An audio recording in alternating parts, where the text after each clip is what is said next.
Boa noite, então, a todos, todas. Vamos dar início agora à nossa terceira etapa do segundo módulo, Funções Elementares. Sejam todos bem-vindos e bem-vindas. Então, essa terceira etapa, nós vamos falar sobre um assunto bem interessante, um pouquinho mais complicado do que os demais, assim, mas nada que é ruim para a discussão, não. Bem legal também.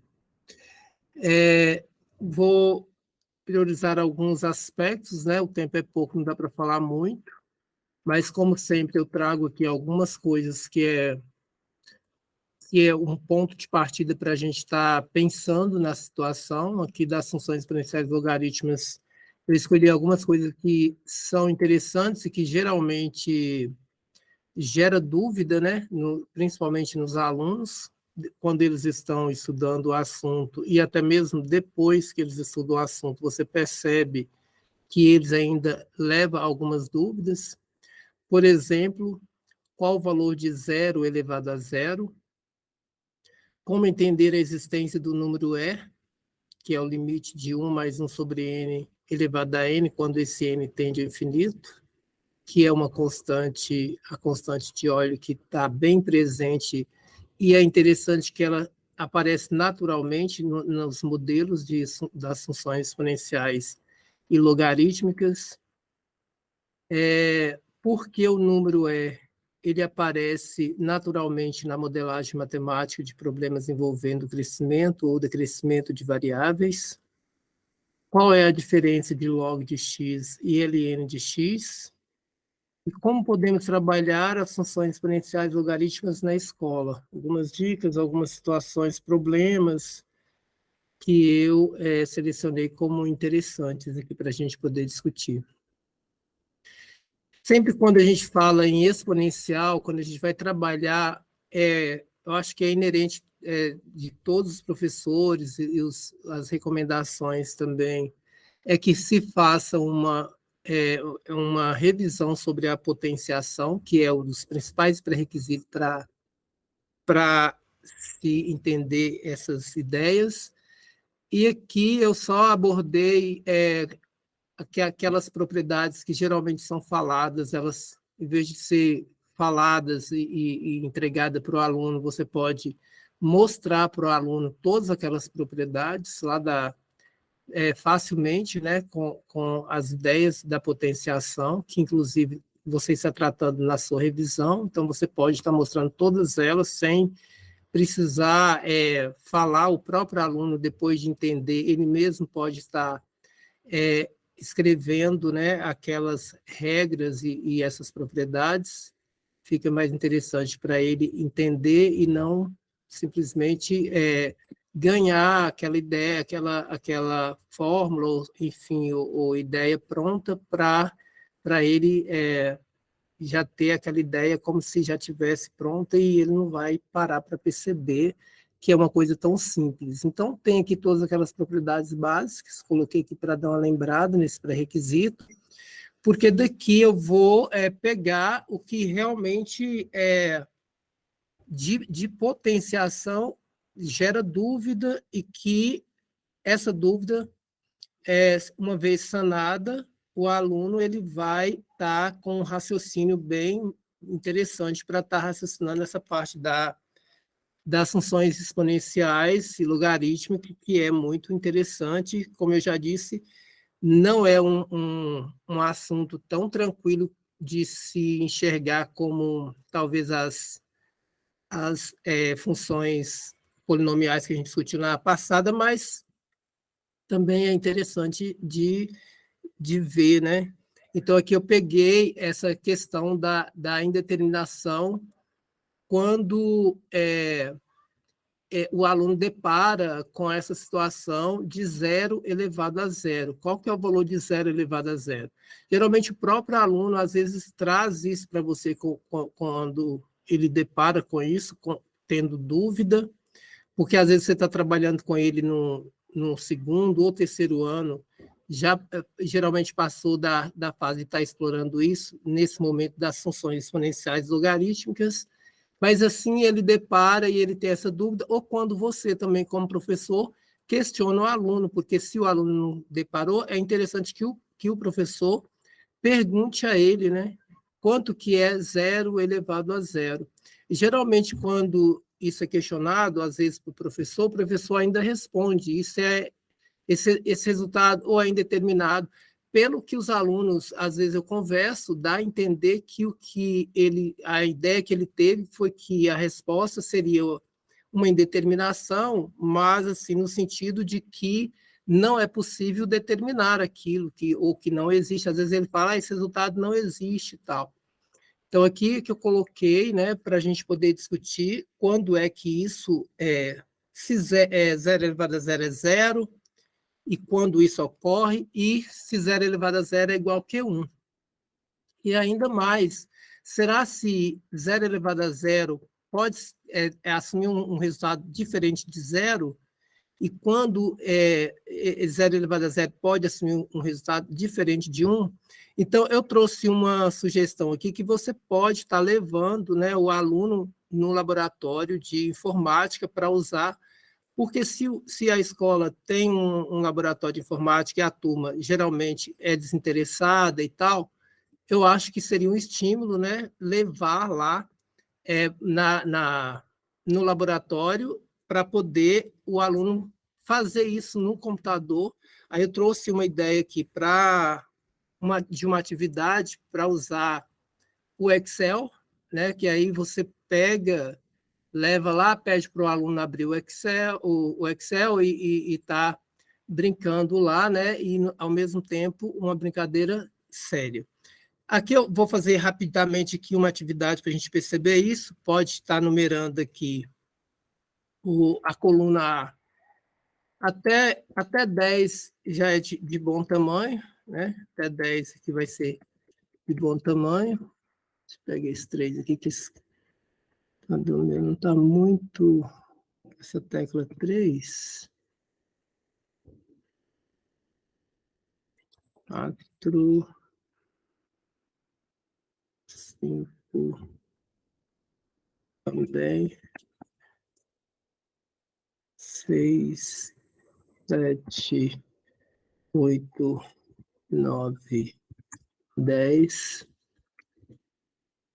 Apagar isso aqui. Pronto, você pede para ele numerar a coluna A de 1 a 10. Na coluna B, pede para ele calcular o inverso de A, né? Então, só por igual e calcular, né? 1 dividido por a célula B1 por A1 e assim por diante. Fez a primeira, né? Você está trabalhando com ele lá. Fez a primeira, já explicou para ele, eu acho que eles já fazem isso, se não conhecer, explica que não precisa fazer o restante, é só pegar aqui e puxar que o Excel ele vai estender a fórmula para os demais. Nessa segunda, você pode pedir para ele fazer quanto que é b elevado a zero, 0 elevado a b, aliás, não sei, 0, o elevado aqui é um circunflexo, ou igual aqui, né? Não posso esquecer aqui, vou colocar aqui em cima, é igual a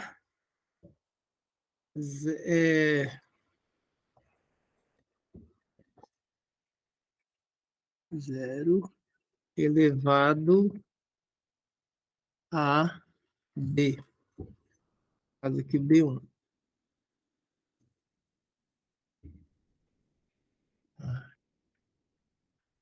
Aqui. Deixa eu colocar aqui de novo.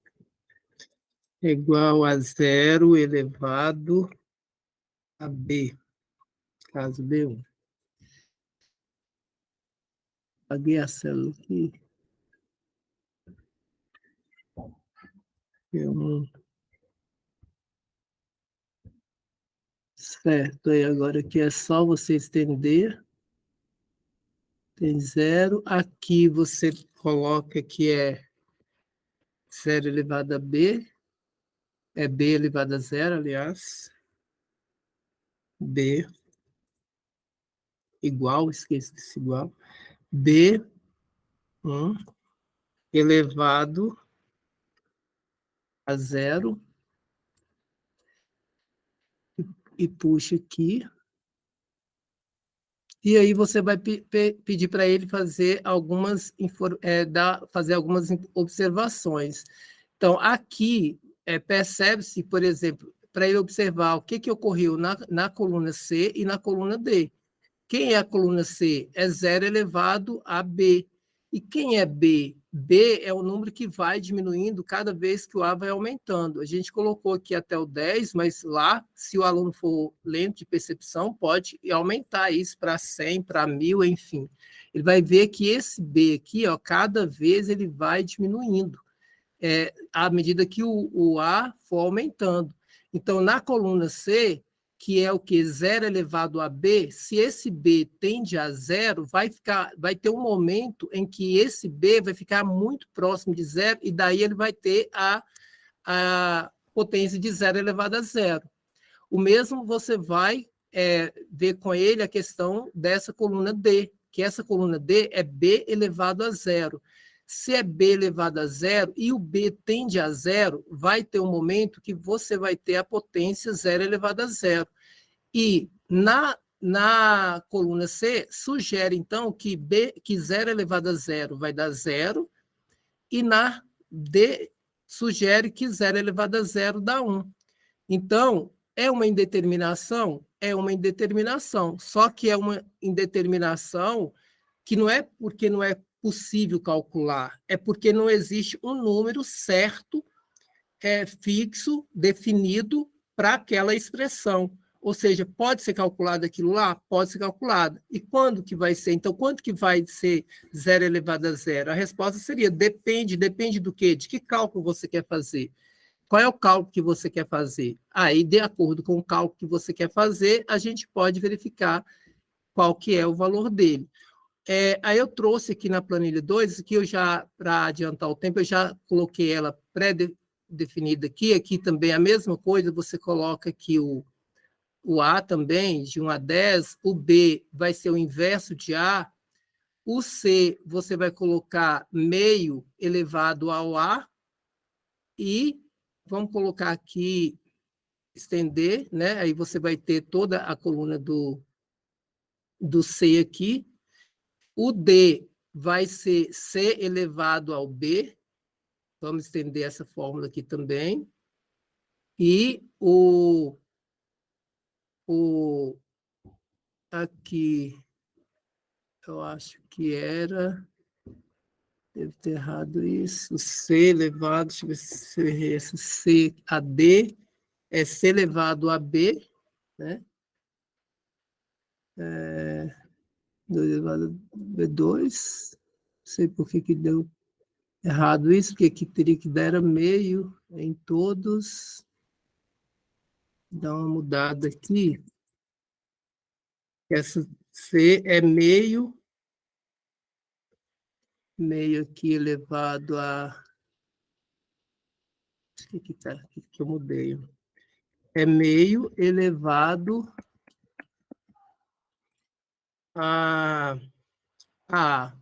É que B não tem ali a segunda linha, só tem a primeira. Tá. Obrigado por lembrar aí. Eu não estendi essa fórmula aqui, tá certo. Obrigado aí. Exatamente. E aqui vai ser... esse E aqui vai ser 0,4 elevado a 1, e esse aqui vai ser E elevado a B. E aí você pode estender também, e aí faz o mesmo trabalho com ele, pede para ele perceber as colunas D e F, e aqui você vai trabalhar a relação com ele, né? Porque se você tem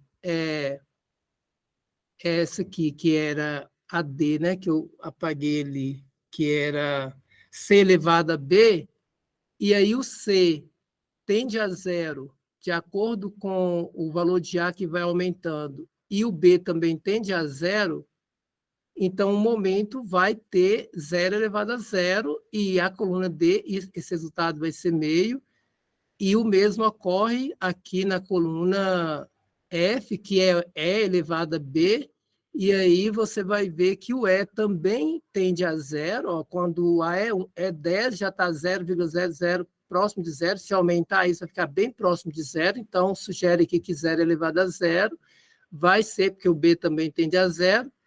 Aí você vai ter que dar 0,4. Então, dependendo do cálculo que você quer, você vai ter um resultado para aquela operação lá.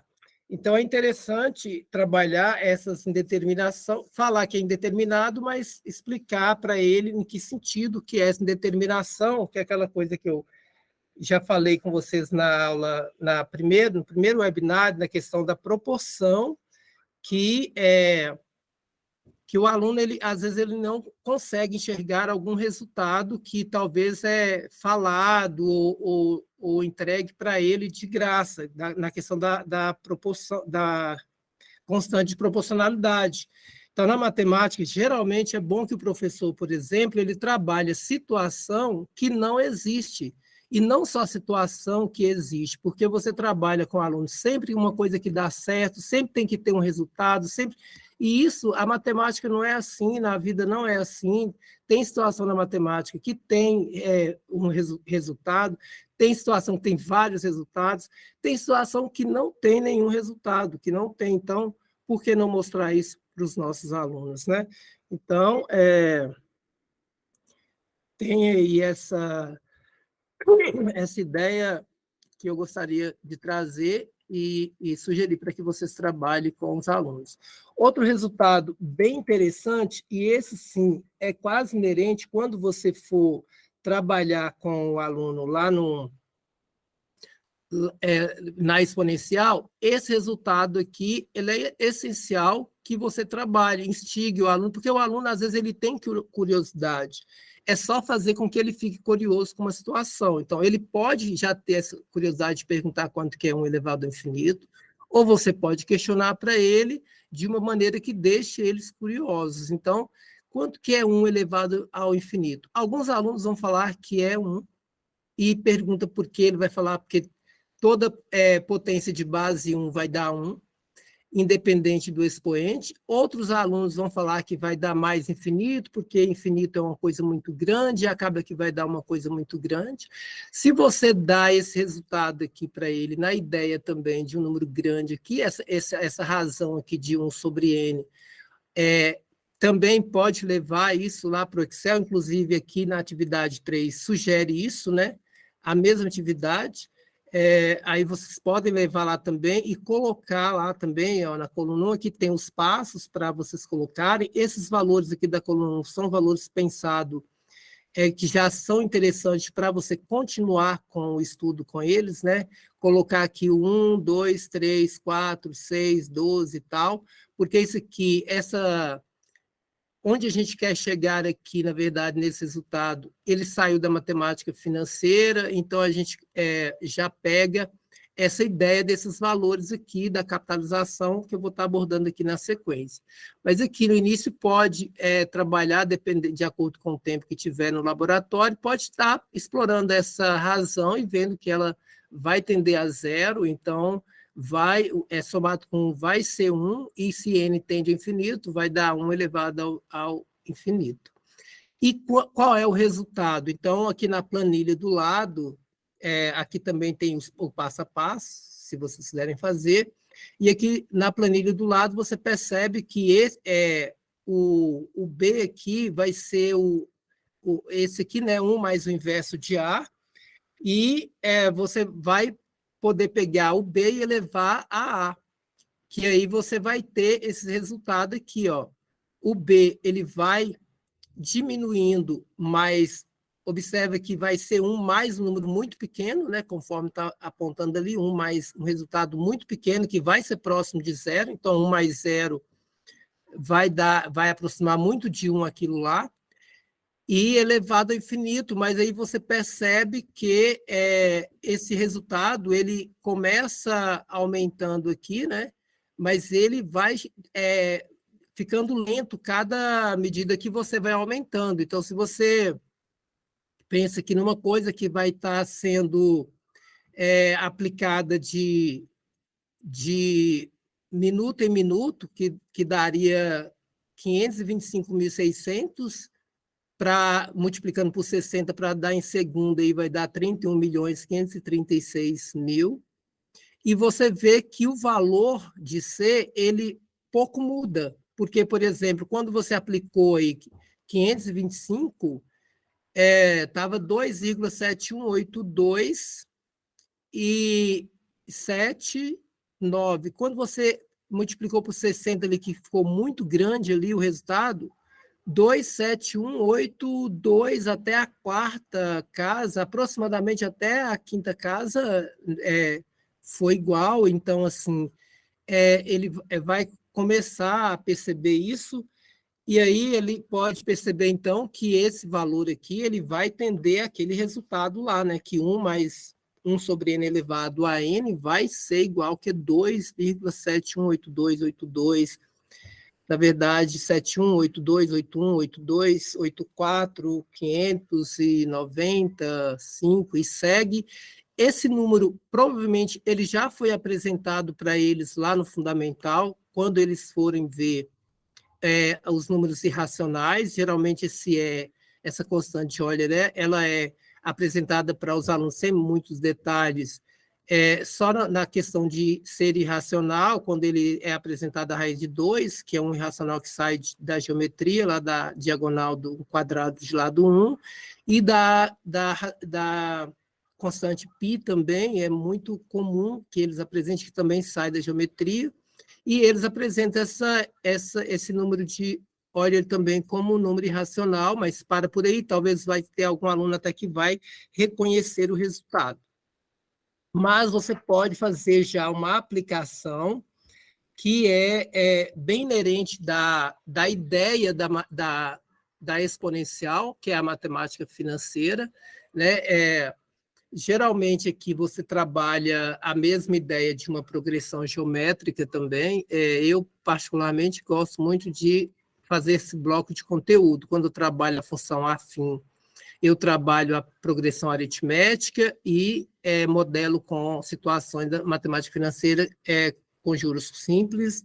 E quando eu trabalho a exponencial, eu vou abordar a progressão geométrica e vou modelar com matemática financeira. E na matemática financeira é que surge aquela constante de Euler. Aqui, por exemplo, tem um problema, né, que pode levar a ele perceber que é um problema interessante, né? Aí vai depender de instigar ele, que quando fala em dinheiro, geralmente os alunos têm muito interesse. Dinheiro e comida, você sempre tem a atenção desses alunos. Então, é uma coisa interessante para você abordar. Aqui, por exemplo, o banco paga você pela aplicação dessa quantia em nossa caderneta de poupança, uma taxa de rendimento de 100% ao ano, e você ainda decide as datas para a capitalização de sua aplicação. Muito bom, né? Duas coisas interessantes. Esse rendimento, agora, é interessante você deixar claro que isso é tipo uma brincadeira, né? Ou você pode optar também por levar a sério e também pegar uma taxa real. Aqui, a questão de pegar o rendimento de 100% é para ficar os cálculos interessantes para fazer, né? Fazer os cálculos bons e ainda casar com aquela ideia que a gente acabou de fazer ali. E outra coisa interessante aqui é que você vai poder escolher a capitalização, quantas capitalizações você quer no período, né? O que vai ser interessante. E aí você vai trabalhar com ele, né? O saldo após um ano. Se você tiver apenas uma capitalização, a taxa anual, no final do ano vai ter a capitalização, e aí você vai dobrar o seu valor inicial. Mas você pode observar com ele, se ele preferir, em vez de ter uma só capitalização, como ele tem essa escolha, ele poder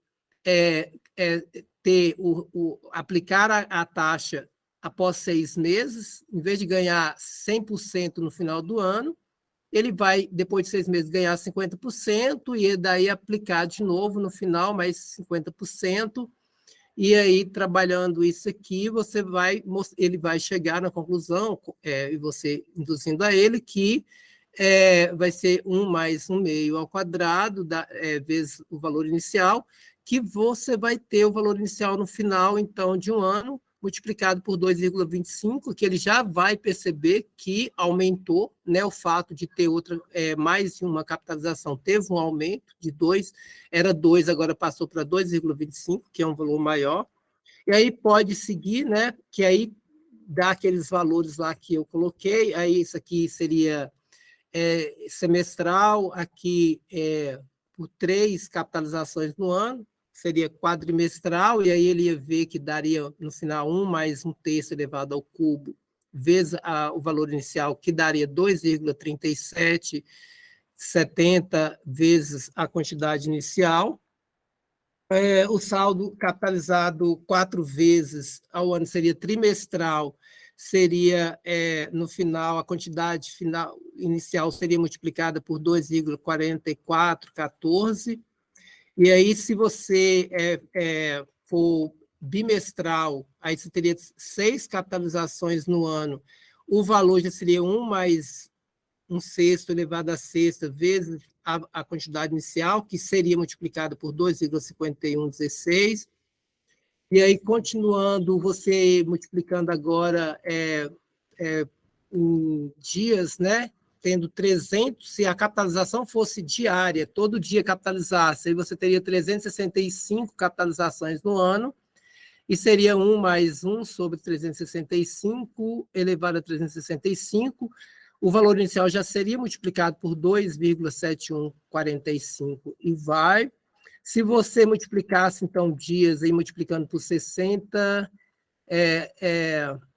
que aí você, aliás, por 24, né? Porque um dia são 24 horas, e aí você teria 8.760 capitalizações no período, o que chegaria no final, multiplicado o valor inicial por 2,7181, e aqui está a capitalização por hora, e aí você multiplica por 60, você vai ter por minuto, a capitalização por minuto, já vai dar 525.600 capitalizações no período de um ano, e aí no final você teria 2,718279, e se multiplicar isso aí por 60 para ser em segundos, você tem um saldo capitalizado 31.536.000 vezes no ano, e aí seria 1 mais 1 sobre esse valor elevado a esse valor, e o capital inicial estaria multiplicado no final por 2,718282, e aí você pode chegar à conclusão para ele se essa capitalização ela fosse instantânea, todo momento, né, contínua lá, todo momento. Então isso aí seria o E, que é o limite de 1 mais 1 sobre n elevado a n, quando esse n tende para o infinito, e daí ele vai ver que esse E ele surgiu de uma coisa real, não é uma coisa fictícia, não é uma coisa fantasiosa, porque ele vai ver se muito nos modelos matemáticos, vai aparecer nos modelos matemáticos, nas situações tanto de crescimento como de decaimento nas funções exponenciais, e às vezes ele não tem nem ideia de onde que isso surge, e é uma coisa tranquila para se mostrar para o aluno. Não precisa fazer essa demonstração para o aluno, porque demonstrar essa questão aí do limite para o aluno já é complicada, né? Justificar essa ideia para o aluno, eu acho que não eu acho interessante ele perceber isso, vai perceber. Agora, para o professor, como professor de matemática, eu já acho para ele aprofundar os conhecimentos dele, fazer a demonstração desse limite, que não é uma coisa complicada, porque você só tem que demonstrar aqui a questão dessa sequência, ela ser uma sequência estritamente crescente, né? Se ela for uma sequência estritamente crescente e ela for limitada superiormente, ela vai estar convergindo para esse valor que ela é limitada superiormente. Isso aqui, só pela tabela, você já percebe que ela é estritamente crescente e ela é limitada superiormente por 3. Então, Para demonstrar isso, é só pegar o EN, que é menor do que o EN mais 1, você vai ver que ela é uma função que ela é estritamente crescente, e fica claro, e fica fácil de você usar a propriedade da completude, né, dos números reais, que já disse isso para a gente, que se você tem uma sequência que ela é limitada, ela é estritamente crescente, ela é limitada superiormente, ela vai tender para esse valor que ela é limitada, né, que é esse valor máximo lá nesse patamar máximo. Então, fica bem tranquilo isso aí para você provar e aumentar aí o seu conhecimento, ter um pouco mais de segurança quando você estiver trabalhando. Agora, logicamente, que para o aluno trabalhar essas ideias na tabela e ele entender de onde que saiu isso aí, que é tranquilo, eu acho que é válido também. Aqui, para a gente ligar isso à função, então, eu lembrei aqui do que a gente trabalhou no módulo 1, e vocês com certeza trabalharam no módulo 2 a questão do... Porque lá no módulo 1, no ciclo 1, a gente trabalhou sobre a despoluição de um lago, só na ideia, né? E vocês no módulo 2, a ideia seria vocês terem fechado aqueles modelos matemáticos que a gente propunha lá no módulo 1. Mas aqui, pegando a mesma ideia que a gente trabalhou no módulo 1 e aplicando, né, aqui na nossa ideia que a gente está falando aqui das capitalizações, dá para você trabalhar isso também com a mesma ideia. Aqui, semelhante ao que a gente fez lá no módulo 1. Lá no módulo 1, a gente trabalhava de 24 em 24 horas, a gente tirava certa quantidade de água do lago, né, modelo lá, poluída, e reporia aquela quantidade com água límpida. Aqui a mesma ideia, né? Imagina um lago com grande volume de água represada, o lago recebe água límpida de seus afluentes e que, por sua vez, despeja suas águas em um riacho através de uma comporta em sua barragem. A abertura da comporta é ajustada para que o volume do lago se mantenha sempre constante, então, se ele perde tanta quantidade, ele ganha tanta quantidade. Essa abertura determina uma taxa diária de escoamento das águas do lago, que é de 25% ao dia, que eu coloquei de 25%. Lá a gente viu que a gente trabalhava com 20%, mas a ideia é exatamente a mesma. Em uma noite triste, exatamente à meia-noite, o lago recebe certa quantidade de poluente, o que indicaremos por Q0. Apesar de a quantidade ser insignificante frente ao volume de água no lago, o poluente é altamente tóxico e possui uma capacidade de diluição instantânea na água. Neste momento, 0 hora da noite triste, o lago ficou poluído. Com o passar do tempo, a troca natural de água poluída por água límpida no lago faz com que a quantidade de poluente diminua a uma taxa igual à taxa diária de escoamento das águas do lago, ou seja, 25% ao dia. Ao término de um dia, qualquer N, no exato instante em que T for N, é de se esperar que 1/4 que multiplique que N-1 da poluição vai embora, permanecendo, então, no lago, né, 3/4, que seria 1 menos 1/4, elevado a N aqui de Q0. Então, esse modelo aqui, com essa ideia básica, né, que eu não sei o tempo também, que na escola às vezes é pouco, mas o ideal seria abordar aquela questão lá do ciclo 1, que é uma coisa bem rudimentar, que eles mesmos fazem, experimento, e depois modelar com esse problema aqui, que é um problema mais geral, e aí você está diante de uma função exponencial, né? E aí define-se a função exponencial da seguinte forma: seja A maior que zero um número real positivo e seja x uma variável real, a função f de x igual que A elevado a x é chamada de função exponencial de base A. Seu domínio natural é o conjunto de todos os números reais e sua imagem é o conjunto dos números reais positivos. A função exponencial de base A é estritamente crescente quando A é maior que zero, estritamente decrescente quando A está entre 0 e 1.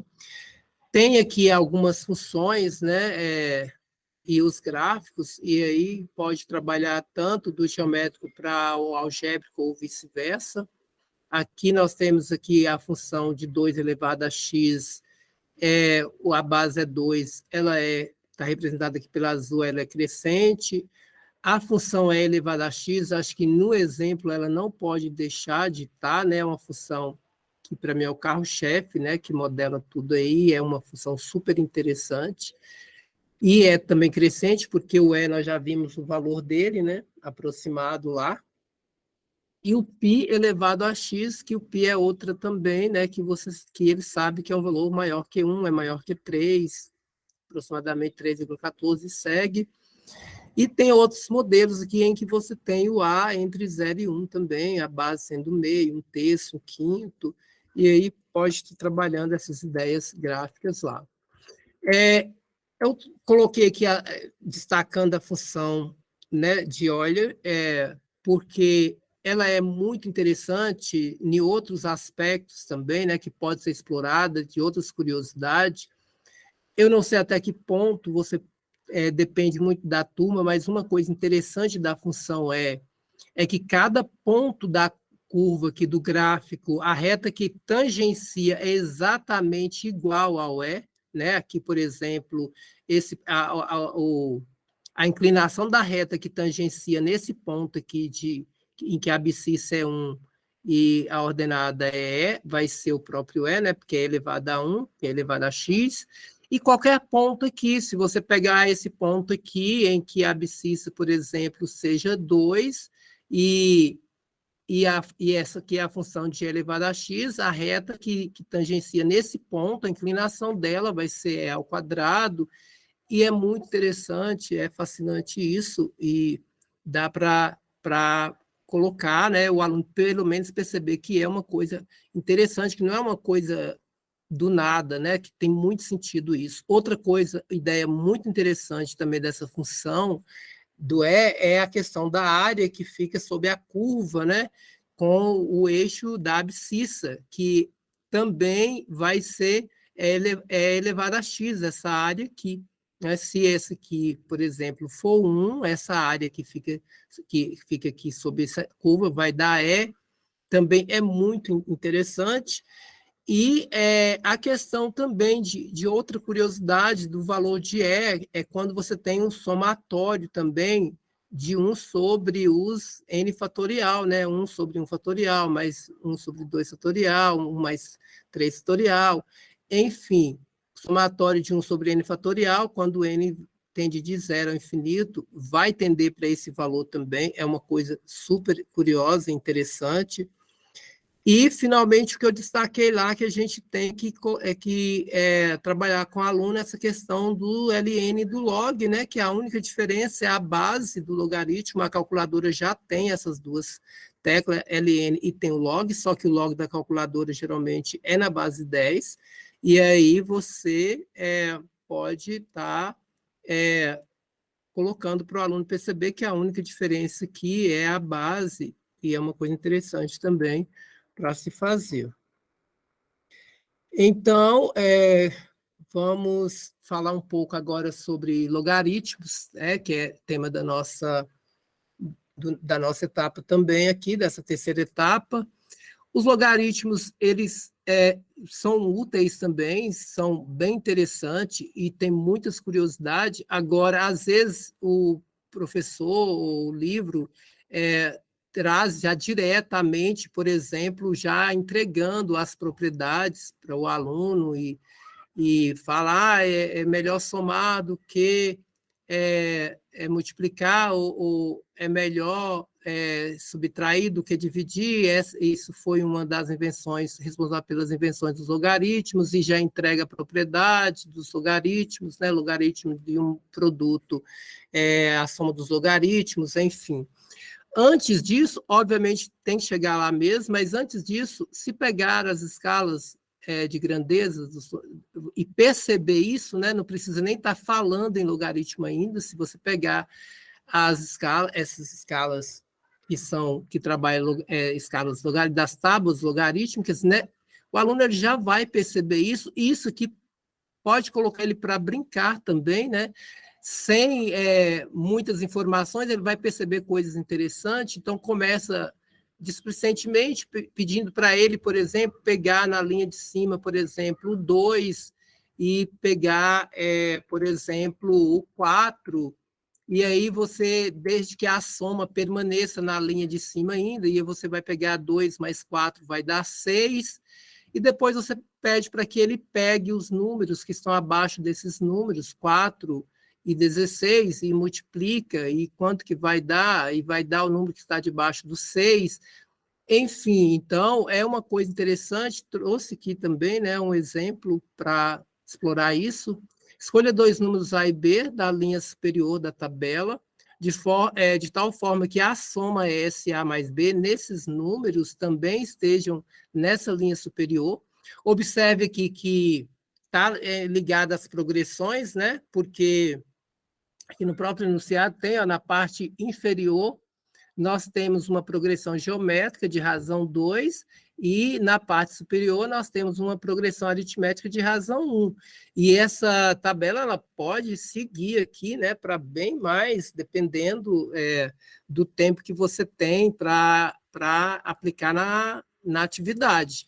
Mas é interessante aqui que você já tenha discutido com ele a progressão aritmética naquele momento lá, né, que eu, por exemplo, falei da função afim, você já tenha trabalhado a progressão aritmética, e na exponencial você já tenha trabalhado a geométrica, porque geralmente alguns professores trabalham as funções, e no final, porque nos livros às vezes vem assim, né, no finalzinho tem as progressões aritméticas e geométricas, e também trabalha descontextualizado com essas funções. É interessante que trabalhe com essas funções, né? Eu tenho isso, acho que eu falei quando eu falei de função afim, que a função, você trabalhou a função afim, a progressão aritmética já está trabalhada, é só indicar para ele o domínio. Você trabalhou uma função afim no campo dos reais, e uma função afim que o domínio é natural, você tem uma progressão aritmética.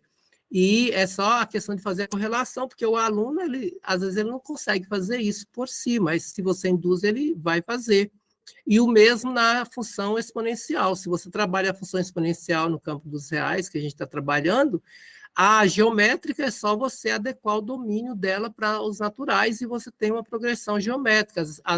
Os modelos matemáticos, na questão da matemática financeira, pode fazer um paralelo que vai ser bem claro para o aluno isso.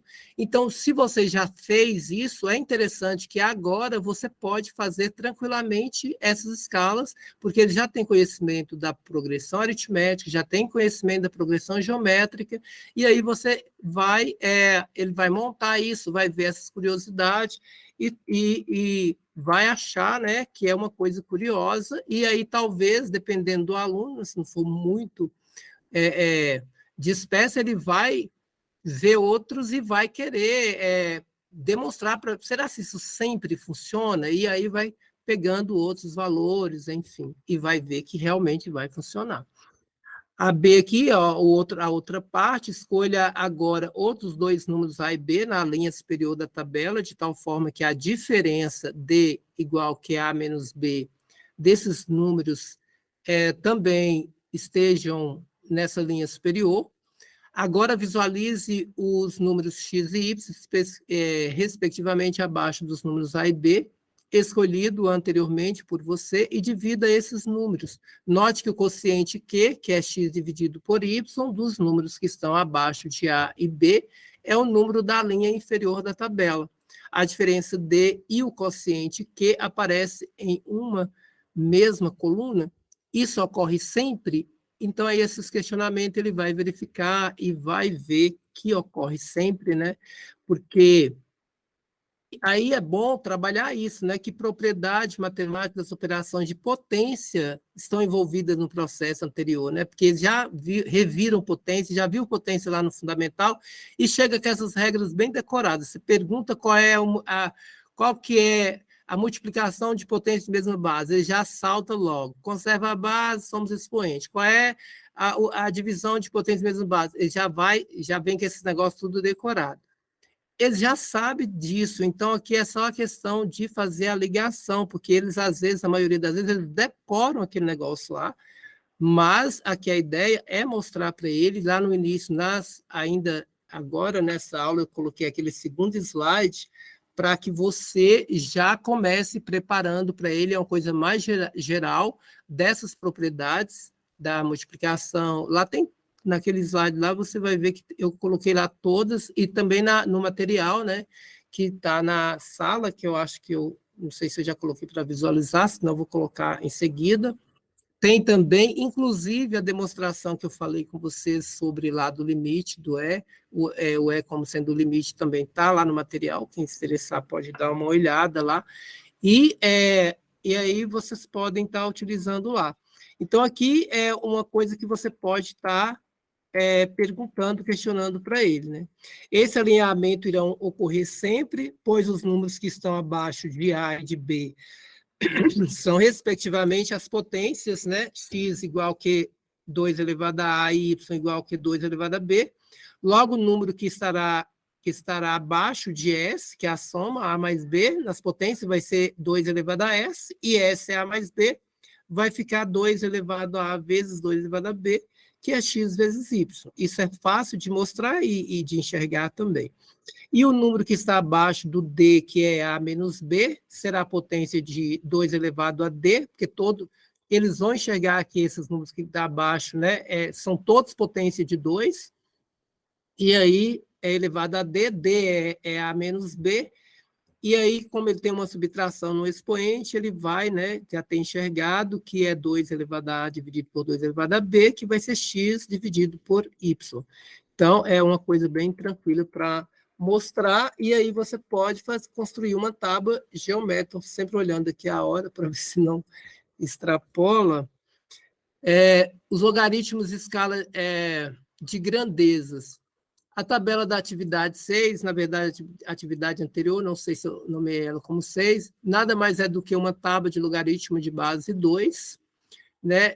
Generalizando, se A é maior que 0, é um número real positivo diferente de 1, então sempre temos uma tábua de logaritmo de base A desse tipo, então pode colocar uma tábua de logaritmo agora mais geral para eles e pedir para eles ficarem brincando com isso para chegar numa conclusão, né? Nessa tábua de logaritmo, a brincadeira de multiplicar somando e de dividir subtraindo é a propriedade fundamental dos logaritmos, né? Que quando você tem logaritmo de A vezes B, logaritmo de A mais logaritmo de B, e quando você tem um quociente no logaritmando, vai ser essa diferença dos logaritmos.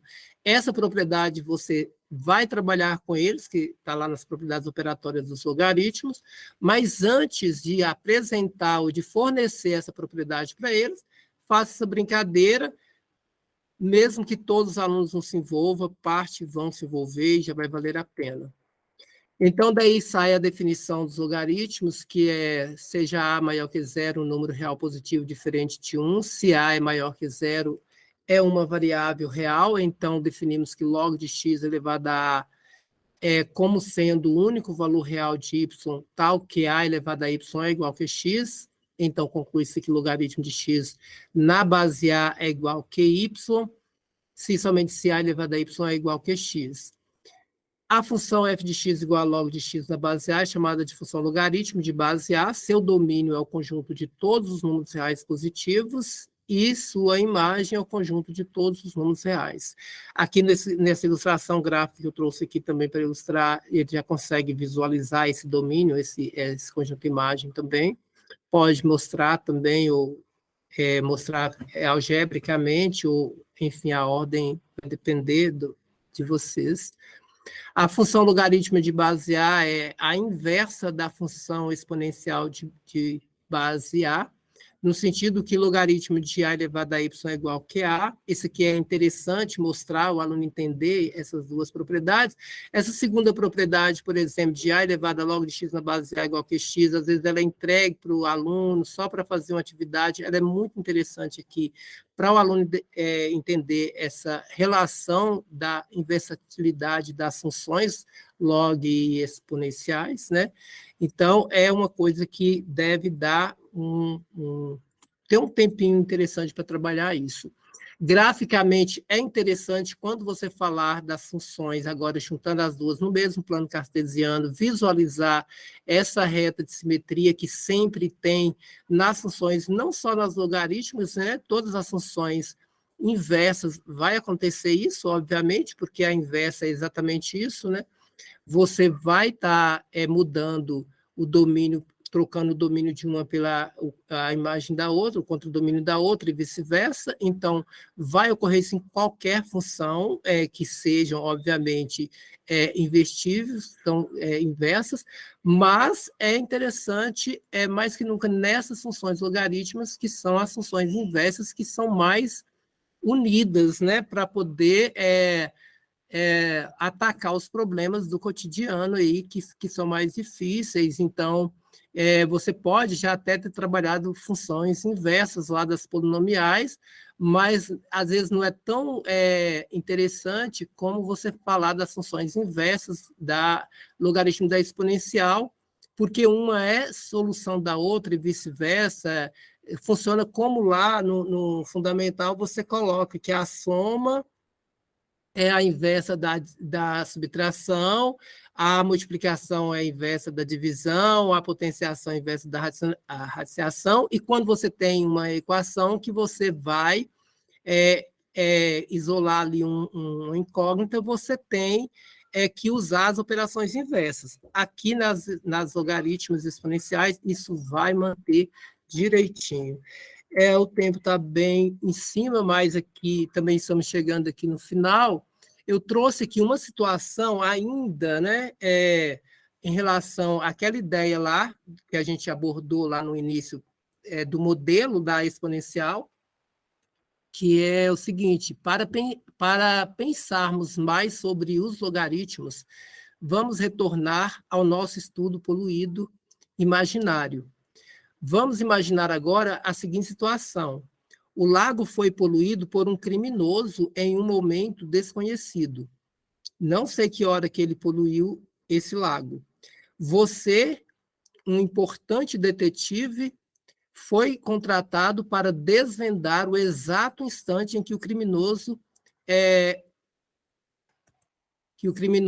poluiu lá o lago, né? Com sua lupa de detetive e um relógio pontual, preciso, você colhe uma amostra das águas poluídas do lago exatamente às 15 horas, né, às 3 horas da tarde de um domingo ensolarado, chamando esse importante momento de instante T. Analisando a água poluída em seu laboratório, você chega à conclusão que, no exato instante T, 40% da quantidade inicial já haviam sido escoadas do lago, restando ainda 60%. Usando a função exponencial, que é o modelo lá, você vai chegar com eles, Q de T igual a Q0 igual a 1 sobre a raiz quadrada quarta de E elevado a T, que modela a despoluição do lago em tempo real, você monta a equação, que Q de 0 igual a 1 sobre a raiz quarta de E elevado a T é igual a 60% de Q0. E isso você coloca lá, né, simplificando a expressão aí do Q0 pelo Q0, que é elevado a, e fazendo transformação da base lá, é elevado a menos 1/4 de T, elevado a T é igual a 0,6, e algebricamente eles vão entender, né, sempre entende que é elevado a menos T sobre 4 igual a 0,6. Aqui você está num ponto para colocar o logaritmo no pedestal e apresentar para ele o logaritmo como a salvação da lavoura, se ele sofreu. Geralmente, eu já prevendo esse momento, desde quando eu vou introduzir a ideia dos logaritmos depois daquela escala lá, que você vai trabalhar logaritmo, você já, aliás, antes de logaritmo, desculpa aí, antes, né? Quando eu estou na exponencial, eu já coloco eles para resolver, porque geralmente, assim, na exponencial, a maioria dos exercícios que os livros trazem já vem lá uma base que dá para igualar, ou iguala as bases ou iguala os expoentes para usar aquela propriedade lá de igualdade de mesma base. Mas é sempre interessante você colocar vários problemas lá, ainda antes dos logaritmos, de, por exemplo, 3 elevado a x é igual que 5. Porque se você colocar 3 elevado a x é igual que 27, 81, tal, isso não vai adiantar. Tudo bem que comece com isso, mas chegue no resultado, como eu já disse antes. Sempre coloca eles numa saia justa, que dá uma dificuldade. E isso é uma coisa que existe, né? Não é uma coisa que não existe, só que não vai ser tão facinho para ele concluir o valor de x. Porque ele vai pensar qual número eu devo elevar a x, 3, para encontrar 5. E põe ele para fazer manual isso, ele vai sofrer. Então, quando ele chegar aqui, ele vai sofrer para encontrar isso aqui manualmente. Se você apresenta agora um logaritmo com uma calculadora científica, né, para poder resolver isso, que agora que você vai colocar o logaritmo na jogada, né, aí você vai chegar nessa expressão de que menos t sobre 4 é logaritmo de 0,6 na base E, com a calculadora científica comum, ele vai resolver facilmente. Então, ele vai ver que o logaritmo é a única função que vai tirar esse t lá do expoente e trazer para cá, para baixo, para poder ele ter uma coisa mais tranquila para resolver. Com certeza, ele vai passar a valorizar mais os logaritmos depois dessa visão aí. Para encerrar aqui, né, eu lembrei, já comentei aqui, mas para fazer a relação da progressão aritmética e a geométrica agora com os logaritmos, né? Então, tem aí um exemplo, né? Por exemplo, as igualdades 10 elevado a 1, 10 ao quadrado, 10 ao cubo, ele vai seguir uma sequência que está em progressão geométrica e os expoentes dessas potências, 1, 2, 3, vai ser uma progressão aritmética, então ele vai interpretar, né, ou a gente fazer com que ele enxergue isso, que isso aí são os logaritmos decimais, né? Então, quando você tem uma sequência que é a base, que está em progressão geométrica e os expoentes está na progressão aritmética, você está diante do logaritmo lá. Então, tem a conclusão assim, é possível perceber facilmente que se os valores de uma variável x crescerem em PG, os logaritmos em qualquer base de x crescerão em PA. Essa relação é muito interessante para ficar na visão lá dos estudos para o aluno. Certinho? Então, é isso, né? Espero ter contribuído aí com algumas ideias. O material vai estar na sala, depois vocês dão uma estudada com tranquilidade no material, uma revisada lá, né? Revisa o material e lá tem mais sugestões, né? Bem extenso o material lá, porque aqui a gente geralmente não vai dar conta mesmo, né? de falar muito, porque o tempo é pouco, mas lá vocês podem usar e abusar, e de acordo com o tempo que vocês tiverem, e eu espero contribuir com a prática de ensino de vocês, que isso reflita em melhores aulas para o trabalho de vocês lá em sala de aula com os seus alunos. Beleza? Boa noite, se não tiver nenhuma pergunta. Né? Eu acho que já deu 7 horas. Quase, né? Mas se tiver, eu estou à disposição. É aquela coisa, né? Alexandre levantou, pode falar, Alexandre? Professor Antônio, eu só ia sugerir que alertasse os alunos que lá naquele início lá da plataforma, você está disponibilizando um material por semana, que não está lá embaixo em cada semana. Ah, ótimo, é isso aí. Cada semana eu estou disponibilizando o material que está lá no top de conteúdos. Cada semana eu disponibilizo daquela semana. Até mesmo para não confundir muito vocês, às vezes tem alguém que tem mais tempo, mas a maioria não tem, então eu coloco, disponibilizo lá, por exemplo, nessa semana eu nem sei se eu disponibilizei ainda, mas porque foi meio corrido o dia de hoje, mas se não, eu vou disponibilizar agora. Então, a da terceira etapa, né, vai estar disponibilizado lá no conteúdo a partir de hoje. E o slide também, vou disponibilizar lá no tópico 3, na semana 3, que eu acho que é o tópico 4. E lembrar da participação do fórum, né, nesse tema. Eu achei, né, como eu já disse para vocês, é um tema que é mais complicado, então ele é essencial que vocês contextualizem, então eu vou trabalhar nesse sentido, nessa discussão dessa semana do fórum, a contextualização desses assuntos é uma coisa que é interessante para discutir, e lembrar da atividade lá também, né, que já foi disponibilizada lá, mas eu acho que o prazo está para frente, mas quem quiser já dando uma olhada, lá na segunda semana já está lá, que vale 40 pontos, para dar uma olhada, para já ter uma visão do que tem que fazer, enfim. E o fórum de discussão que já está aberto, também não sei se eu acho que não, porque alterou a data, né, para terça, mas eu vou disponibilizar hoje já ou amanhã, né? Porque até hoje foi o Fórum 2, né? Agora, a partir de amanhã, já temos aí o Fórum 3 para a gente poder fazer a discussão. Pois não, Alexandre Barbosa. Boa noite. Boa noite. Está dando para escutar, né? Estou ouvindo. Referente à atividade de 40 pontos, eu já andei mexendo um pouco, mas eu fiquei numa dúvida. Como você vai querer aquilo detalhado, mas vai ter uma folha de estar no Word? Como vai ser aquilo? Eu não entendi como ficaria isso. Pode. Os passos, o plano em si, você pode fazer no Word, né? O que você achar melhor. É interessante que o desenvolvimento da aula,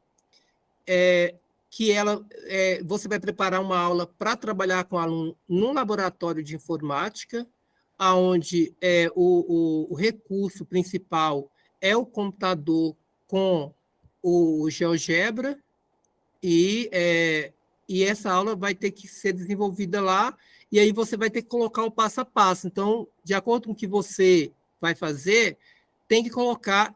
Vai ficar mais claro no próximo webinário que o meu próximo webinário é exatamente eu construir uma aula assim, tá? Talvez agora, porque você pegou Tipo agora. Roteiro.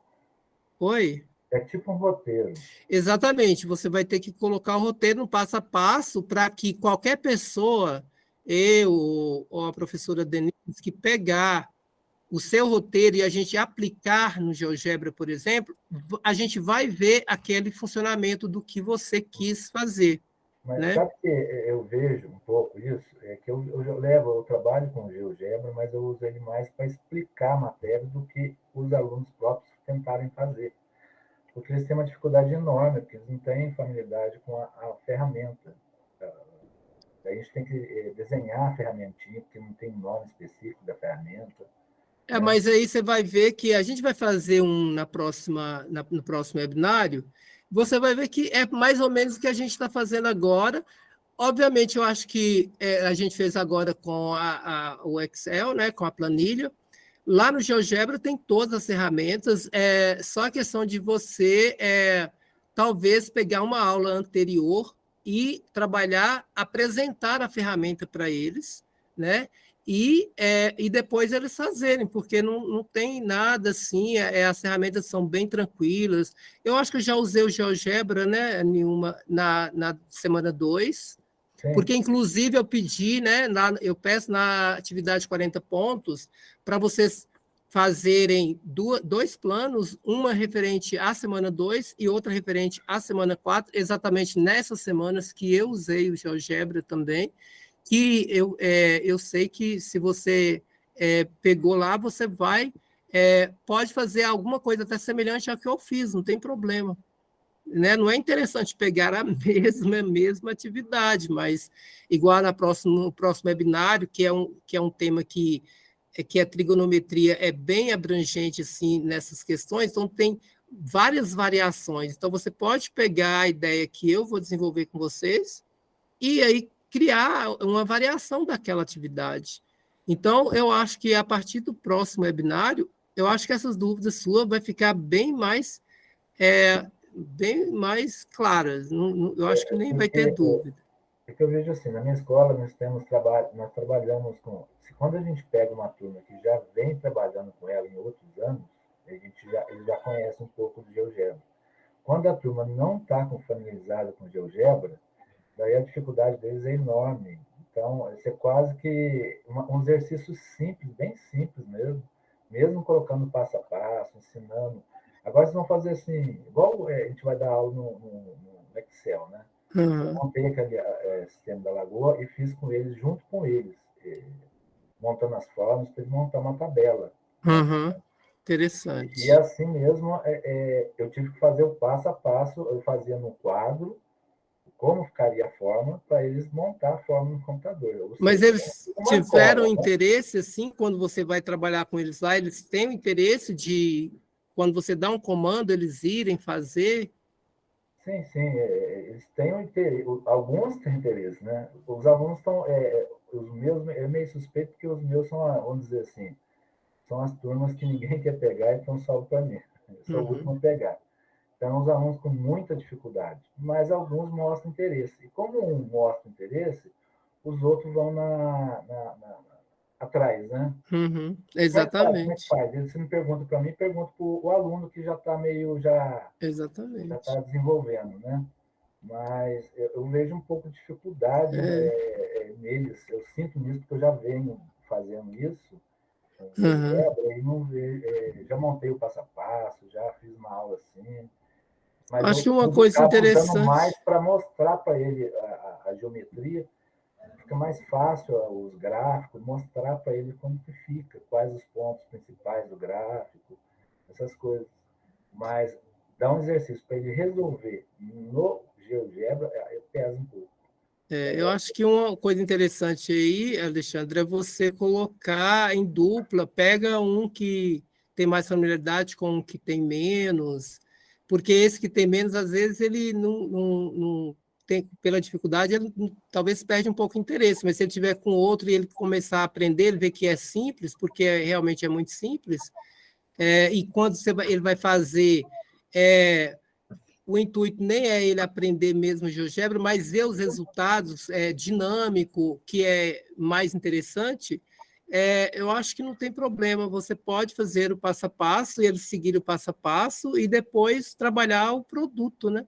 Porque o GeoGebra é um aplicativo que você pode usar e ser dinâmico. É a questão que é bem interessante você trabalhar com GeoGebra, é esse dinamismo que ela oferece. Mas a questão deles desenvolver ou eles criarem vai sempre depender de você mesmo, levar a ideia do plano, né? O plano de ensino eu queria mais ou menos nesse aspecto, que tenha lá o passo a passo que qualquer pessoa que pegar e inserir lá as ferramentas adequadas vai produzir aquele efeito lá que você pretende. Né? Então, só vai dar um pouquinho de trabalho de você fazer esse passo a passo, ver o que você quer e construir, mas uma vez construído, aí acabou o problema. Sim. Beleza? De nada. Alexandre levantou a mão, Brito? Antônio, eu levantei. Essa atividade que você pediu para eles, não é isso? Está falhando um pouco, Alexandre. Seu som falhou um pouco aqui para mim. Vou repetir. O que é para fazer na atividade lá é só a elaboração do plano, não é a execução dele, não é isso? Mas tem que ser um funcional, né? Isso. Tem que ser um funcional. Ele vai, por exemplo, vamos supor que, igual eu estou falando, vai ficar claro na próxima aula. Vamos supor que eu vou fazer um plano de ensino para dar uma aula para eles no próximo webinário. É mais ou menos a mesma coisa. Eu vou fazer aqui alguma coisa que, quando eu jogar, ele vai ver o produto lá. Então, ele não precisa fazer, por exemplo, o produto, ele vai deixar o passo a passo que qualquer pessoa que execute vai ver que é fácil de executar, Entendi, perfeitamente. entendeu? Antônio, eu só vou parar a gravação aqui por causa da logística de gravação, tá Tudo joia? bem, tranquilo.